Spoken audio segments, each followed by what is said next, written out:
ओम श्री कृष्णाय गोविंद वासुदेवाय हरहे परमात्मने प्रणत क्लेशनाशाय गोविंदाय नमो नमः।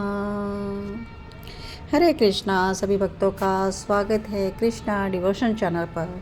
और हम भगवान श्री कृष्ण की जीवन कथा का अमृत पान कर रहे हैं। भगवान श्री कृष्ण की कथा को बड़े ही प्रेम पूर्वक से श्रवण कर रहे हैं, चिंतन कर रहे हैं, किस प्रकार भगवान अपने भक्तों पर सदैव ही कृपा करते हैं।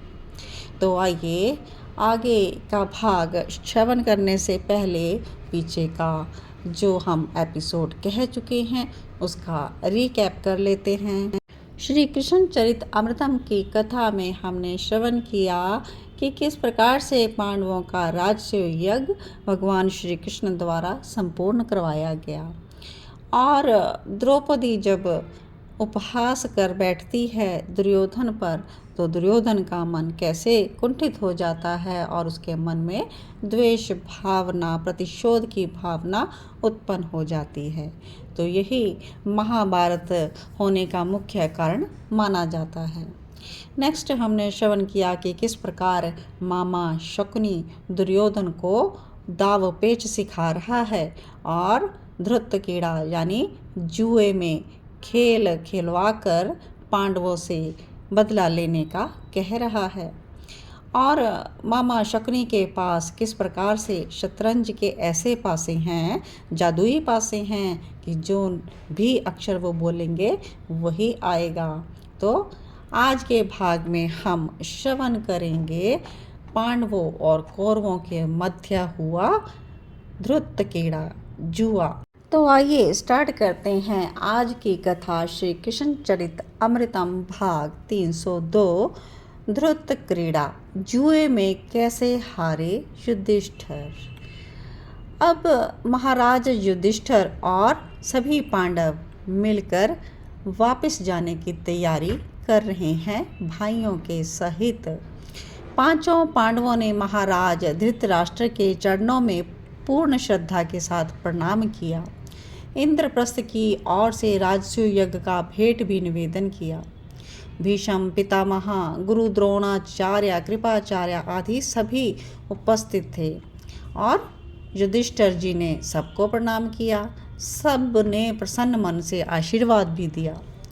और महारानी गांधारी ने पूछा कि पुत्रवधू द्रौपदी नहीं आई, क्योंकि द्रौपदी जी की वाणी उन्होंने नहीं सुनी थी, आंखों पर उनके पट्टी बंधी हुई थी। तो इसी कारण से गांधारी जी ने द्रौपदी के विषय में पूछा था। आगे महाराज युधिष्ठिर बोल रहे हैं कि मुझे मेरे पुत्र दुर्योधन ने बताया कि राजसूय यज्ञ बहुत ही अद्भुत किया तुम लोगों ने। मेरा भाई पांडु स्वर्ग में प्रसन्न हुआ होगा तुम्हारे इस यज्ञ से। मुझे भी बहुत प्रसन्नता हुई।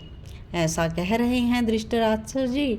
और युधिष्ठिर आगे बढ़कर आज्ञा ले रहे हैं कि महाराज अब मैं संध्या को महल में उपस्थित होऊंगा। और इतना कहकर वह अपने भाइयों के सहित जाने लगे। और तभी दुर्योधन ने आगे बढ़कर प्रणाम किया युधिष्ठिर को और प्रसन्न रहो ये आशीर्वाद दे दिया युधिष्ठिर जी ने। और पूछा सब कुशल तो है। हाँ मामा जी, आपको भी मेरा प्रणाम। युधिष्ठिर महाराज ने दुर्योधन से कुशलता पूछते शकुनी जी मामा उनके पास खड़े हैं, उनको भी प्रणाम कर लिया। सब कुशल है। हस्तिनापुर मेरे पिता महाराज की छत्रछाया में आनंदित है। दुर्योधन की बातें सुनकर अब सभा से निकलने ही वाले थे पांडव। ये तो दुर्योधन की चाल थी कि वह उनको किसी न किसी बहाने रोक रहा था। तो अब दुर्योधन क्या कह रहे हैं, महाराज आज मेरी एक इच्छा है, वो आपको पूरी करनी पड़ेगी। अपने पिताजी से कह रहे हैं। अच्छा क्या कहना चाहते हो, स्पष्ट कहो। धृतराष्ट्र ने कहा, मेरा परिवार आज यहाँ पर उपस्थित हुआ है, मैं बहुत प्रसन्न हूँ। अब यहाँ पर दुर्योधन क्या ले रहा है, दंभ का सहारा, यहाँ पर कपट कर रहा है। दुर्योधन सब नाटकीय सास कर रहा है, अर्जुन ने भीम के कान में कह दिया। उनको भी यह अनुभव हो गया था। तभी दुर्योधन का भाई दुशासन भी वहाँ पहुँच जाता है और उनके साथ है कर्ण। अब क्या कह रहा है वो, मैं चाहता हूँ कि हम सब परिवार मिलकर आपस में खेलें, आज क्रीड़ा हो जाए। और साथ ही कह दिया कि लोभवश नहीं, बस मनोरंजन के लिए ही खेलना चाहते हैं। दुर्योधन ने कपट का सहारा लिया। सबका ध्यान धृतराष्ट्र की ओर था कि अब वो क्या आदेश देते हैं। और यहाँ पर उद्धव कह रहे हैं कि तात विदुर जी, तब आपने प्रश्न किया था दुर्योधन से, कौन सा खेल? विदुर जी मुस्कुराते हैं, कहते हैं, हाँ उद्धव, मैं महामंत्री था, इसलिए मैंने प्रश्न किया। दुर्योधन ने उत्तर दिया, धृत कीड़ा यानी जुए का खेल। अर्जुन ने महाराज युधिष्ठिर का हाथ पकड़कर कहा, चलिए महाराज युधिष्ठिर, इस तरह की क्रीड़ा में हम लोगों की कोई रुचि नहीं, पर मर्यादा का पालन करने में अग्रणी है युधिष्ठिर, इसलिए रुक गए। हमारे पूज्य पिता के ज्येष्ठ भ्राता विराजे हैं, उनकी जो आज्ञा होगी ना वो हमें माननी होगी।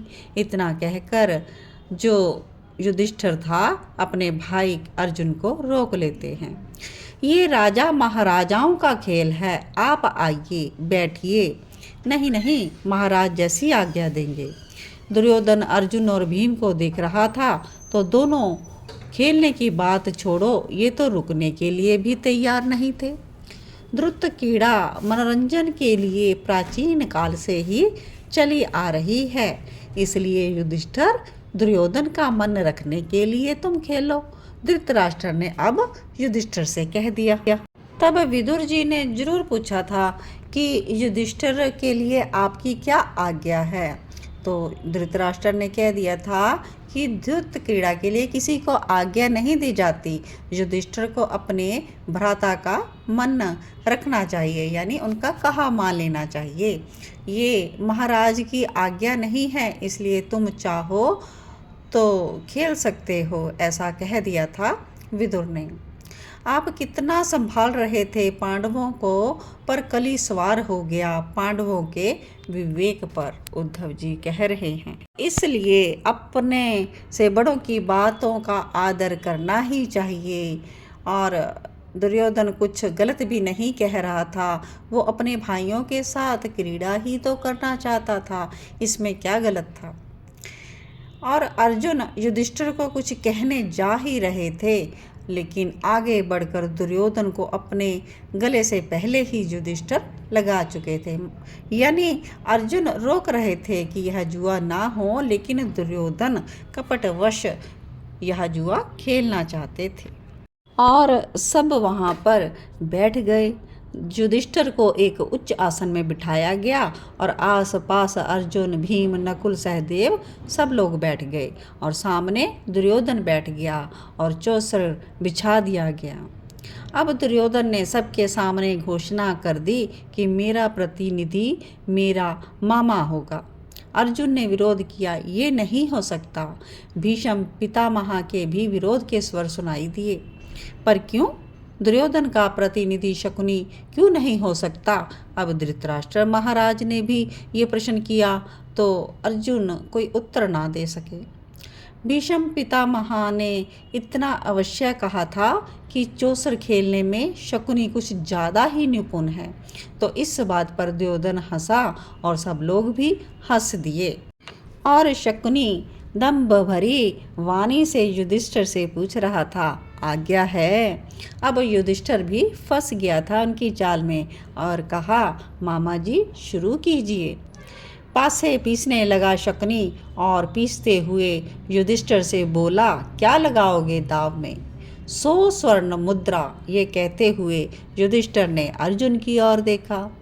इंद्रप्रस्थ के राजा, मात्र 100 स्वर्ण मुद्रा? व्यंग करते हुए उसने पासे फेंके।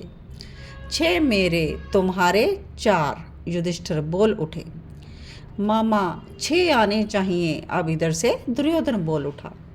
पासों को जैसे ही फेंका शकुनी ने, 4 युधिष्ठिर चिल्लाए, 4 ही आए। ये क्या हुआ मामा? दुर्योधन बता रहा है, और शकुनी मामा कहता है, देखते जाओ भांजे, देखते जाओ। युधिष्ठिर महाराज, आप तो धूर्त कीड़ा के अच्छे जानकार लगते हैं। पितामह तो आपको ऐसे ही बालक समझ रहे थे। लीजिए, आप जीते 100 स्वर्ण मुद्रा। तो पहला जो पासा खेला गया उसमें युधिष्ठिर को जिता दिया गया और जीते 100 स्वर्ण मुद्रा। और जब दुर्योधन ने देखा तो वह मामा के कान में बोला, ये क्या हुआ मामा? देखते जाओ भांजे, आगे देखते जाओ, शकुनी समझाता है। युधिष्ठिर महाराज, आप तो धूर्त कीड़ा के अच्छे जानकार लगते हैं। पितामह तो आपको ऐसे ही बालक समझ बैठे थे। लीजिए, आप 100 स्वर्ण मुद्रा जीत गए। तो इस प्रकार से पहली बाजी जिता दी जाती है युधिष्ठिर को। नेक्स्ट बाजी में युधिष्ठिर पहले ही बोल उठे 2 अंक, और मैं लगाता हूँ अपना गोधन, संपूर्ण इंद्रप्रस्थ का गोधन। अर्जुन ने पूछा, ये क्या कर रहे हैं आप भ्राता? इंद्रप्रस्थ के महाराज तो आप हैं, फिर ये अर्जुन बीच में क्यों बोल रहा है? दुर्योधन अब ऐसा कहने लगा। और ये बात सुनकर कर्ण भी हंसा, अपमानित सा अनुभव किया अर्जुन ने अपने आप को। और युधिष्ठिर पर तो कलिकाल आकर बैठ चुका था, यानी जुए का जो खेल है इसमें कलयुग का वास माना जाता है। इसमें एक उन्माद होता है जिससे कोई खेलने वाला बच नहीं सकता। इसी उन्माद ने जकड़ लिया था युधिष्ठिर को। और इधर शकुनी मामा पासों को पीसते हुए बोला, ठीक है, हमारा अंक है 8। और शकुनी जब 8 बोला तो इस बार 8 ही आया। अब तो युधिष्ठिर के मस्तक से स्वेद बहने लगा, क्योंकि बाजी हार गए थे। और अर्जुन और भीम बोले, चलिए भैया, अब नहीं खेलेंगे।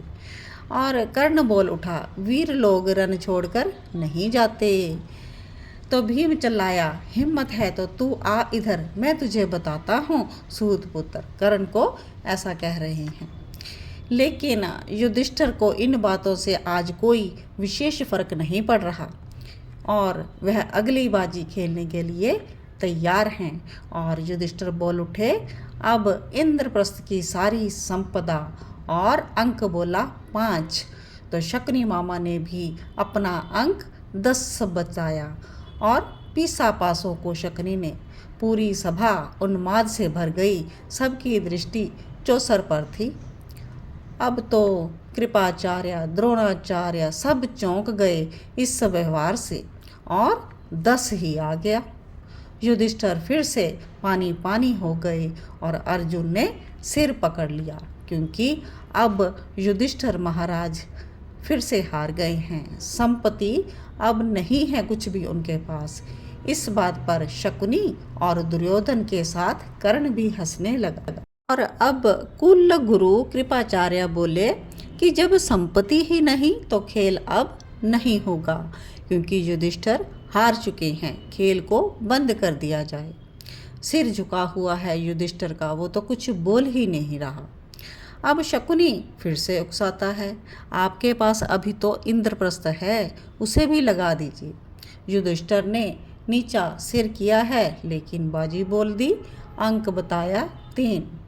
ये क्या हो गया युधिष्ठिर को? समझाओ कोई। भीष्म पितामह बड़ा दुख सा महसूस कर कर कह रहे हैं। दुर्योधन बोला, आपको बड़ा कष्ट हो रहा है पितामह? महाराज धृतराष्ट्र, बंद करवाओ ये खेल। ये विनाश का खेल है जो गांधार नरेश ने शुरू किया है। जब गांधार नरेश ने शुरू किया है खेल, तो समाप्त भी वही नरेश करेंगे। और शकुनी खेलने के लिए तैयार।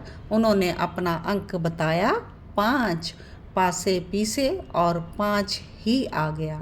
दुर्योधन नाच उठा। शकुनी अपने भांजे को गले लगाकर उन्मत्त हो गया, और युधिष्ठिर को वह लताड़ रहे हैं, तू राजा नहीं है, क्योंकि तेरा सारा राज्य अब मेरा हो गया।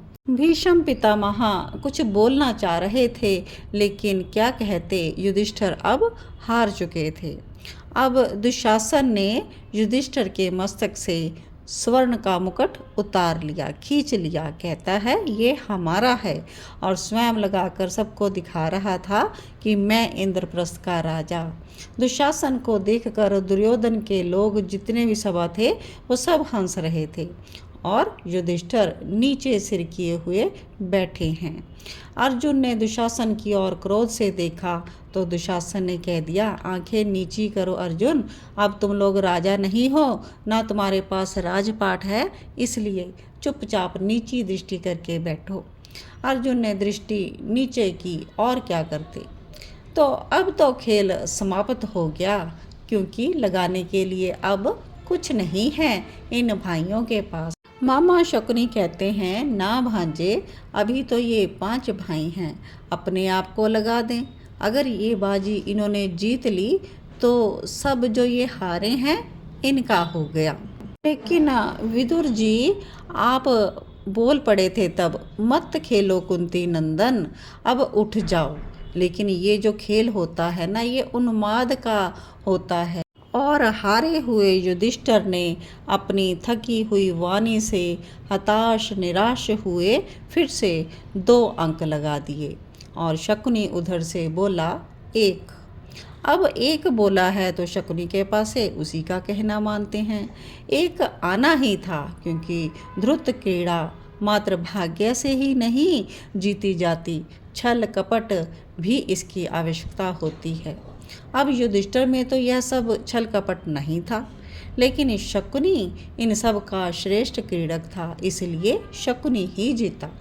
अब तो दुर्योधन उछलने लगा और कहने लगा, तुम सब मेरे दासों हो गए हो पांडवों। तर्जनी दिखाकर अट्टहास करते हुए वह उनको ऐसा कह रहा था। युधिष्ठिर, भीम, अर्जुन, नकुल, सहदेव 5 हार चुके थे और सबके मस्तक नीचे हैं। और अब भीष्म पितामह उठकर हाथ जोड़कर धृतराष्ट्र से विनती कर रहे हैं, महाराज धृतराष्ट्र, अब आप कुछ कहिए और इस खेल को यहीं विराम लगा दीजिए। और उधर दुर्योधन युधिष्ठिर से कहने लगा, अब तू मेरा दास है। जब सुना भीम ने तो वह उठ खड़े हुए, लेकिन दुर्योधन कहता है, दासों को क्रोध करना उचित नहीं है युधिष्ठिर, और अपनी कुटिल हंसी हंसने लगा। युधिष्ठिर ने भीम का हाथ पकड़कर बिठा दिया। तो इस प्रकार से जुए का खेल सभी पांडव हारे, लेकिन शकुनी की इस कुटिल नीति के आगे। युधिष्ठिर कहते हैं कि हे महाराज धृतराष्ट्र और समस्त सभासदों, मेरी ध्रुत क्रीड़ा में जो हार हुई है वो मेरे ही कारण हुई है, इसलिए मैं अपनी हार स्वीकार करते हुए इंद्रप्रस्थ का राज्य और मैं स्वयं अपने भाइयों के सहित समर्पित होता हूँ। युधिष्ठिर के मुख से ऐसे जो वचन सुने तो भीष्म के नेत्रों से भी जल बहने लगे। सज्जन पुरुष उस समय भावुक हो गए। लेकिन पीछे से आवाज आई, अभी भी तुम्हारे पास युधिष्ठिर कुछ है। लेकिन युधिष्ठिर हाथ जोड़कर बोला, क्या है मेरे पास, मैं तो सब कुछ हार चुका हूँ। दुशासन बोला, द्रौपदी। द्रौपदी का नाम ले दिया दुशासन ने, और इस बात पर अर्जुन, भीम, नकुल, सहदेव चारों बोल उठे, चिल्ला उठे, दुशासन। लेकिन क्या हो सकता था, इस जुए में कली का वास होता है और कली को प्रिय है उन्माद। जुआ बिना उन्माद के संभव ही नहीं। युधिष्ठिर आज पक्के जुआरी बन चुके थे और सब कुछ हार बैठे थे। तो यहीं पर आज की कथा को विश्राम देते हैं, और आगे द्रौपदी के वस्त्र हरण की कथा हम नेक्स्ट भाग में कहेंगे। किस प्रकार से भगवान श्री कृष्ण आते हैं वसन रूप में, वस्त्र के रूप में शाम ने अवतार लिया और द्रौपदी की रक्षा की। अगले भाग में हम श्रवण करेंगे। तब तक आप सभी भक्तों को जय श्री कृष्ण।